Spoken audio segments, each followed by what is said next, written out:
Good evening, ladies and gentlemen. Once again, welcome to With Jewish Youth. And thank you so much for being in our audience tonight. And I want to tell you something.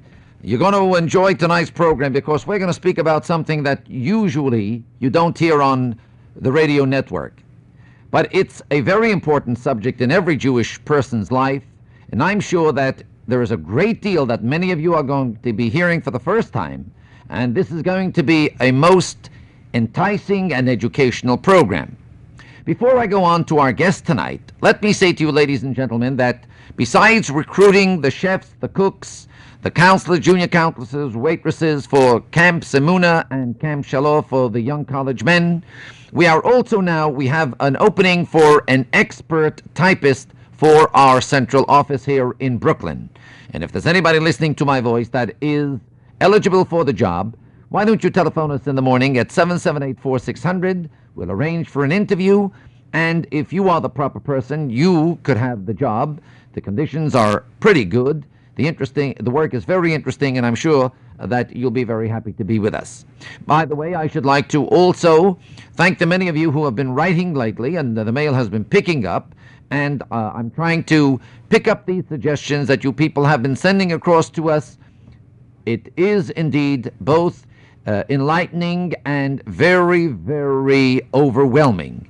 And keep writing to us and keep telling us how much you appreciate the programs. I know that both young and old are listening to With Jewish Youth every evening, and as time goes on, we will continue to try to keep your interest and your suspense. I should also like to once again, if I may, ask you to remember us with your financial aid. Send your contributions to With Jewish Youth, care of this station, WEVD, 1700 Broadway, New York, or to our main office, 824 Eastern Parkway, Brooklyn, New York, 11213. My dear friends, tonight my guest is Mr. Pincus Mandel. Mr. Mandel has been a cemetery consultant for 45 years of his life, and he is today an expediter of shipment of remains of bodies to Israel. Now, don't get frightened, but, we all have to be very realistic. Nobody is here to stay forever. No one is going to stay on this earth to posterity. We have to think about afterlife just as we worry about our own during lifetime. And sometimes you have to worry more about afterlife than during your life. Because afterlife, you haven't got much of a say. Everybody around you is doing what they want. You yourself are pretty helpless. And so this problem of death in the Jewish family has created many a problem and many a stir. And I think that it is important to tell our radio audience, both old and young alike, and the reason I say young too, not because, God forbid, I expect anybody young in my audience to go, but they should know what to do if, God forbid, it happens to an older person. And so I think we're going to get into this subject tonight, and I'm sure it won't give you any nightmares because Pincus Mandel is one of the sweetest guys you've ever met in your life, and it's just a pleasure to do business with him and happy events, and even if you have to do it, God forbid, under these conditions. But he's a pleasant person and a most interesting individual, very cooperative, very helpful, and more than anything else, very, very honest. Penny, may I ask you, what are some of the problems, or perhaps the most important problem that comes up when a person dies in a hospital? The most important thing is to have the remains removed as quickly as possible. That, of course, can be done through an organization, or the family themselves may be capable of having these arrangements made. Then, of course, they must be sure that there is a Chevra Kadisha available. Years ago, organizations had their own Chevra Kadishas. That was no problem. They would take over and everything was arranged for in the most orthodox manner. Today, of course, with the passing on of the old-timers, there are very few men left to do this service, and one must be very careful that these arrangements are made by a capable and orthodox person. First of all, I think you ought to tell our radio audience what the term Chevra Kadisha. By the way, the term Chevra Kadisha, the translation to that word, means the holy group. Now, I'm going to let Mr. Mandel explain to you what the Chevra Kadisha, when do they move in, and what is their responsibility to the deceased after his soul has ascended to the heavens. After the remains are removed to a chapel or to a home, which used to be done many years ago, the Chevra Kadisha will cleanse the remains inside and outside. This is the way it should be done, washing the remains, of course, thoroughly. They clothe the remains in shrouds, which of course should be made by an Orthodox person and are available throughout the city of New York. But Mr. Mandel, let me ask you this. If, God forbid, a person dies and the body is taken removed to a chapel, do you have, must they embalm the body, or could this body stay, what we call fresh? I don't know what the term would be, without embalming? And second of all, where does somebody get a Chevra Kadisha? How do you order this? It is not necessary to embalm remains because at the present time some chapels have refrigeration, or if they don't, ice could be obtained for the time necessary that would elapse between the preparation of remains and the removal to the cemetery or wherever it's going. Yeah. What about the question of autopsies? I think this is something we skipped up on in the hospitals. If a person usually dies in a hospital, I believe I've had many times people call in and ask me the question: by law, could they force a family to permit an autopsy be made on someone who passed on in the hospital? Autopsies cannot be forced upon a family unless there are homicidal questions. Normally, of course, a hospital would like to make an autopsy to learn. However, for this purpose, they must obtain the signature of the next of kin. Without an authorization from the family, a hospital may not do an autopsy on a body. But they can't force anybody. I know many times the people call me up frantically that the doctor says it must be done and they have to be done, and the family has to know what the disease came from or something. That could they force the family into signing something like this? Doctors will, of course, try to coax the family to have this done for various reasons, because they must learn what the cause of death was. However, no force can be used, and families are not obligated to sign for this service. I think it's also important to tell our radio audience that autopsies are against Jewish law. Jewish law does not provide autopsies except, as Mr. Mandel has mentioned here, and that is in case, God forbid, it was a homicide. If somebody is killed or somebody is, God forbid, murdered, then it becomes another question. It's up to the medical examiner, I suppose, and the district attorney to either permit or not permit the body to be going to his eternal resting place without an autopsy. Mr. Mandel, what is the procedure if a person dies at home? Could a funeral be prepared at home? Could we bring in a Chevra Kadisha? By the way, there was one question we didn't answer. How does somebody order a Chevra Kadisha? Usually, chapels have their own men, but there are Chevra Kadishas available from different parts of the city. For this purpose. I think that we ought to point out that there are separate groups for the women. We keep speaking about men. Most definitely. There are women who perform the tahara, as we call it, on women, and there are men who do the same service on the men. I would also like to point out that beautifying a woman or putting into a dress or a man in a suit is absolutely sacrilege. This is absolutely against Jewish law. And this is not the way a person should leave this earth. I think it will interest you, my dear friends of the radio audience, to know that our rabbis prescribed simple funerals. And the reason was there should be no difference between rich and poor. Once a person leaves this earth, he goes in a very humble manner. This is not a time for ostentatiousness or showing off or trying to think that if you go in a fancier box, you're going to make it quicker to heaven. Forget it. If anything, it works the other way around. You're grounded down here, and who knows when you'll ever get there.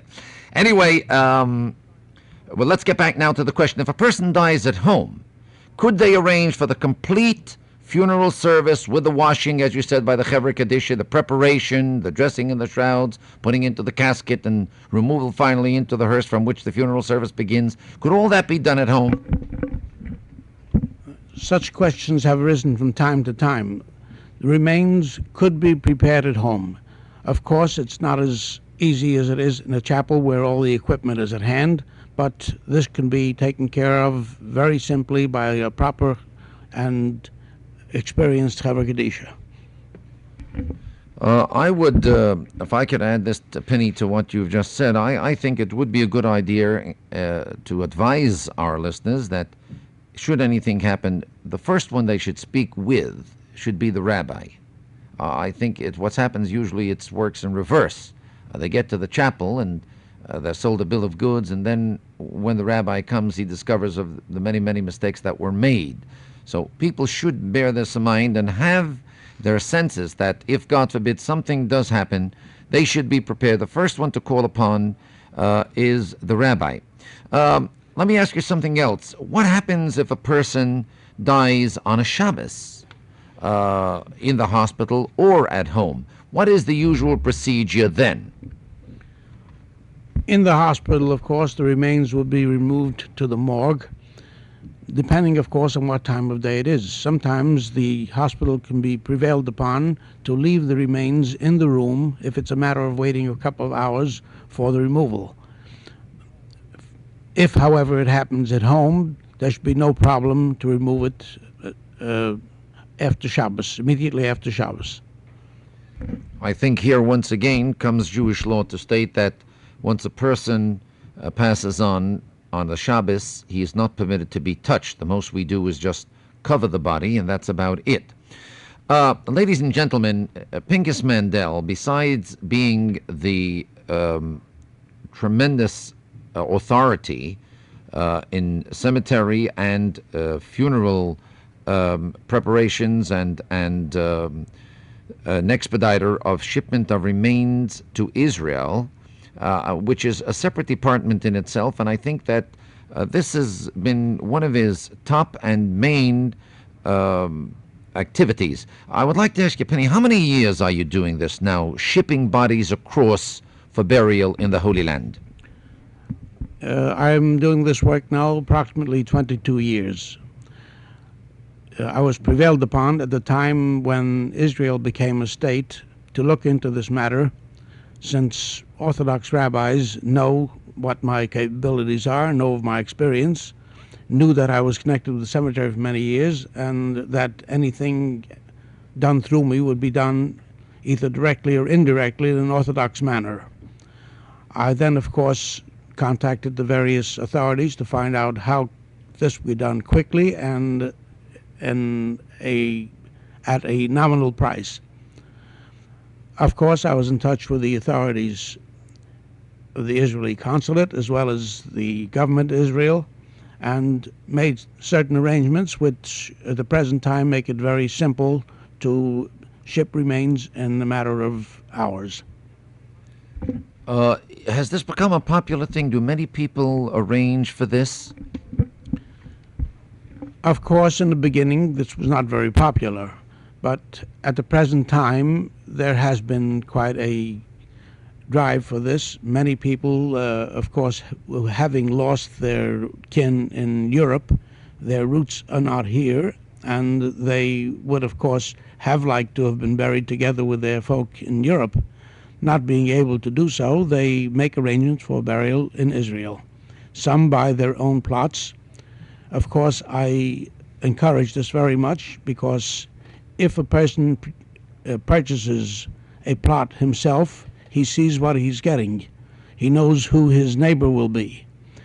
Or if he could arrange this through a friend or his family in Israel, it is also much better than to leave this to chance or to a stranger, no matter how orthodox or how friendly or how well he may try to do his best. It's still not the same as having somebody who knew the person pick it out.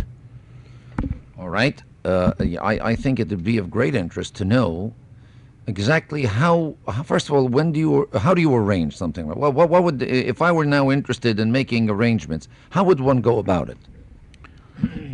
Usually, a family, of course, may pick the funeral director of their choice, but many times a rabbi would call me, who, of course, would also be in contact with the funeral director to make those arrangements necessary that have to be done through a funeral director. Then, of course, I would contact the Chevra Kadisha, see that everything is arranged for in Israel, arrange the people here to make the tahara so that everything can be expedited as quickly as possible. Do they make another tahara when the body arrives in Israel? Who receives the body on the other end when it comes to Israel? The body must be the body must be prepared here before leaving, and the proper documents to attest to this must accompany the remains together with the other official documents. When the body arrives in Israel, it is met by a few members of the Chevra Kadisha who will meet with a minyan en route so that interment is made in the proper Orthodox manner as is expected for a service such as this. Now, these bodies are flown in special cargo airplanes, or does this go on the regular plane that people ride in, like the passengers? Remains are shipped only with passenger planes because shipping by cargo planes would take too long. Cargo planes, of course, will stop en route to pick up other cargo in several points on the way, whereas a passenger plane will stop either once or most flights today going to Israel by El Al especially are non-stop. I trust that these things are handled with the proper care and respect, and I also trust that people don't know about this, because if passengers would know what's under them in the cargo compartment, some of them may have frightful thoughts. Is that correct? I suppose all this is done in a very discreet and very, very refined manner. Isn't that so? Yes, that is so. As a matter of fact, we make it a point to see that the remains are accompanied to the plane, see that it goes into the plane before we leave the airport. Of course, this is a courtesy extended by the airlines, and they realize that this type of service must be a respectful one. Does the family have to go along with the body, or could you just ship the body and they can start their shiva here once the body has been handed over to the airline authorities? In most cases, remains are shipped without an escort. Of course, it is more covered hames if somebody of the family does go along, but it is not absolutely necessary, as things are taken care of at the other end as discreetly and as respectfully as possible. This casket in which the body is interred, what is that, a metal vacuum sealed, is that correct? And then, am I right on that? That is right. Remains must be put in a metal-lined casket and must be sealed. Now, when the body arrives, they don't bury this in a metal casket on the other end. I mean, that would be neged halacha. That would be against Jewish law to bury a Jew in a metal casket. Burial in Israel, the same as was done in the old country, is without a casket. The remains are placed on the ground, surrounded with slabs made of stone, and these same slabs are covered over in the form of a enclosure and the earth is thrown on the enclosure and not on the remains proper. Which means that it's different even than in America. In other words, in America we bury in of course, a kosher wooden casket with wooden pegs as the law, but there they take the body out entirely. Is that what you're telling me? That is right. Remains are taken out completely and placed in the grave without the casket. This, I suppose, is because from dust comest thou to dust goest thou. This is, of course, according to Jewish law. Tell me this. Does the system of burial and purchase of cemetery work the same way like in America? In other words, there are cemeteries here in the United States that belong to private corporations, and you either purchase them through as a shul or as an organization or as an individual who buys a plot or a family plot, or is it work differently in the Holy Land? How is it there? Cemeteries in the Holy Land are not under private control. All cemeteries are property of the community. The community, of course, takes care of its own residents who are entitled to burial as part of the services of the community. But if they sell to outsiders, they take whatever they can. Of course, there is a set price in certain areas, whereas in others they try to get as much as they can, depending on the location. It could be near a rabbi or somebody who's looking for something better. There are various prices, but dealings must be with the Chevra Kadisha. The monies derived from this, besides being used for the subsistence of the cemetery, is also, most of it rather, is also distributed to different charitable things needed for the community, such as orphanages, old age homes, poor people, whatever is necessary to maintain a community in the proper, respectable, religious manner. But who pays the Chevra Kadisha? Chevra Kadisha is part of the community. However, some people, of course, are necessary in the larger cities to keep this Chevra Kadisha working. They have to keep records. They've got to make figures, keep the money, and of course, it's a part of their livelihood. But most of the Chevra Kadisha men are volunteers who give their time because it is required by the community.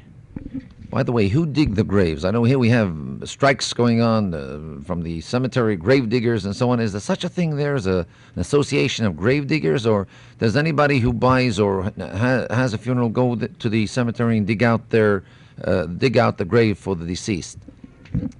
The graves are dug by members of the community, and of course they are Jews. Some of them, of course, are paid as members of the Chevra Kadisha. Others do it as part of the service to the community. Of course, I now I could see why this is called in the terms of our religion a chesed shel emes. This is a kind of a mercy act that you don't look for any repayment for. Tell me, Penny, what are some of which cities are most popular with their cemeteries? Where are most of the burials done nowadays? I know there's a very holy cemetery in Tveria. I visited some of the Kedoshim there, some of the very holy Jews. Also in Tzfas, there was a very holy cemetery. But these people who are shipped across from the United States or from Canada or from other parts of this side of the hemisphere, where are these people usually buried? Most of the interments today are made in Jerusalem, either on Har HaMenuchot or on Har HaZeitim, which has been available since the Six-Day War. However, remains have been shipped to different communities, even Tel Aviv, Tiberias, even Tzfas, Holon, and various other communities. New communities, of course, have opened their own cemeteries, which are small, but they are still run as a community management. Now, your affiliation between the United States and Israel is exactly with whom? In other words, which people are responsible to you in Israel to see to it that this funeral that you send across, or this body, that everything is expedited properly and with the utmost of haste and in accordance of Jewish law. Who do you work with, actually? Actually, I work with a mutual friend of ours, both Rabbi Hecht and mine, who happens to be an American-born, who's been in Israel now for about 50 years, since he was a boy, since he was a young child. He was brought there by his parents. He is my direct contact. I know that through him things will be done the way I myself would have done them. Leaving things to people you don't know is taking chances, and I prefer not to take chances. This is too great a responsibility. I think I'm permitted to say that those people that I have recommended in the past always came back to thank me, for they were indeed very grateful for the connection that I gave them to Pincus Mandel. Penny, may I just ask you, we haven't got much time left, could you tell us some of the bodies that you handled, some of the holy people perhaps, who were shipped through you for burial in the Holy Land in the last number of years? Of course, over the last 20-odd years, I have shipped bodies from various parts of the country, but usually I'm called in by most of the Orthodox rabbis.